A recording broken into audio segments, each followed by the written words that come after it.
Leonardo da Vinci जी की जीवनी। Leonardo da Vinci इटलीवासी महान चित्रकार, मूर्तिकार, वास्तुशिल्पी, संगीतज्ञ, कुशल यांत्रिक, इंजीनियर तथा वैज्ञानिक थे। लियोनार्डो दा विंची का जन्म इटली के फ्लोरेंस प्रदेश के विंची नामक ग्राम में हुआ था। इस ग्राम के नाम पर इनके कुल का नाम पड़ा। ये अवैध पुत्र थे। शारीरिक सुंदरता तथा स्फूर्ति के साथ साथ इनमें स्वभाव की मोहकता, व्यवहार कुशलता तथा बौद्धिक विषयों में प्रवीणता के गुण थे। लियोनार्डो ने छोटी उम्र से ही विविध विषयों का अनुशीलन प्रारंभ किया, किंतु इनमें से संगीत, चित्रकारी और मूर्ति रचना प्रधान थे। इनके पिता ने इन्हें प्रसिद्ध चित्रकार, मूर्तिकार तथा स्वर्णकार एंड्रिया देल वेरोकियो के पास काम सीखने गए और उनकी छत्र छाया में रहकर कार्य करते रहे और इसके तत्पश्चात मिलान के रईस ल्यूडोविको स्फोर्जा की सेवा में चले गए, जहां इनके विविध कार्यों में सैनिक इंजीनियरी तथा दरबार के भव्य समारोहों के संगठन भी सम्मिलित थे। यहां रहते हुए इन्होंने दो महान कलाकृतियां, लुडोविको के पिता की घुड़सवार मूर्ति तथा अंतिम व्यालू लास्ट सपर शीर्षक चित्र पूरी की। लुडोविको के पतन के पश्चात सन 1499 में लियोनार्डो मिलान छोड़कर फ्लोरेंस वापस आ गए, जहां इन्होंने अन्य कृतियों के सिवाय मोना लीसा शीर्षक चित्र तैयार किया। यह चित्र तथा अंतिम व्यालू नामक चित्र इनकी महत्तम कृतियां मानी जाती हैं। सन 1508 में फिर मिलान वापस आकर वहां के फरासीसी शासक के अधीन ये चित्रकारी, इंजीनियरी तथा दरबारी समारोहों की सजावट और आयोजनों की देखभाल का अपना पुराना काम करते रहे। सन 1513 से 1516 तक रोम में रहने के पश्चात इन्हें फ्रांस के राजा फ्रांसिस प्रथम अपने देश ले गए और एम्बॉइस के कोर्ट में इनके रहने का प्रबंध कर दिया। यहीं इनकी मृत्यु हुई। इनकी मृत्यु साल 1519 में हुई थी। कार्य। लियोनार्डो तथा यूरोप के नवजागरण काल के अन्य कलाकारों में यह अंतर है कि विंची ने प्राचीन काल की कलाकृतियों की मुख्यतः नकल करने में समय नहीं बिताया।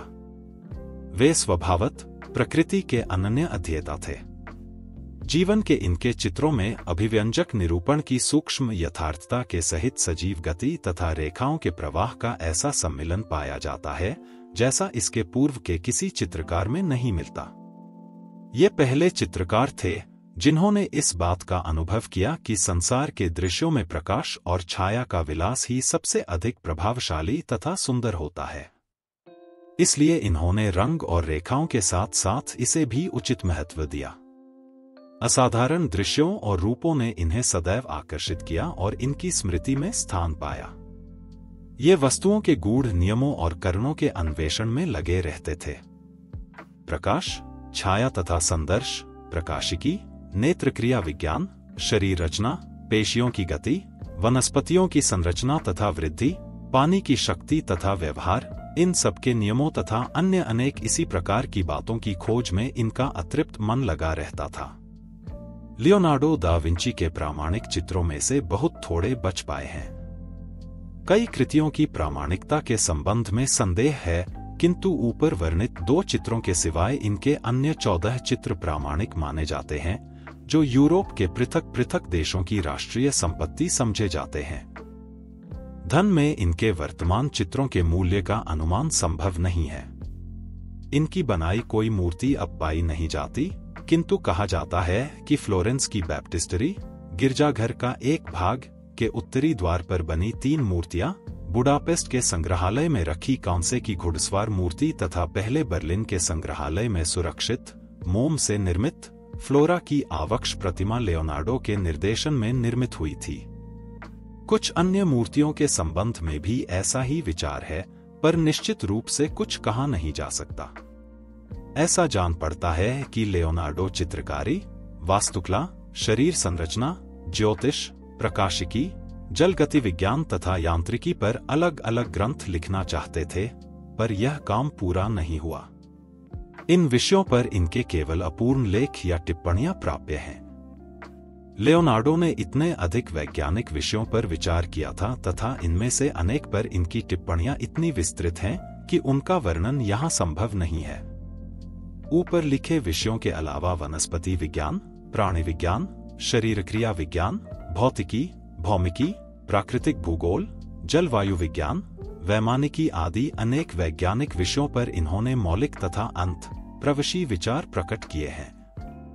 गणित, यांत्रिकी तथा सैनिक इंजीनियरी के तो ये विद्वान थे ही, आप दक्ष संगीतज्ञ भी थे।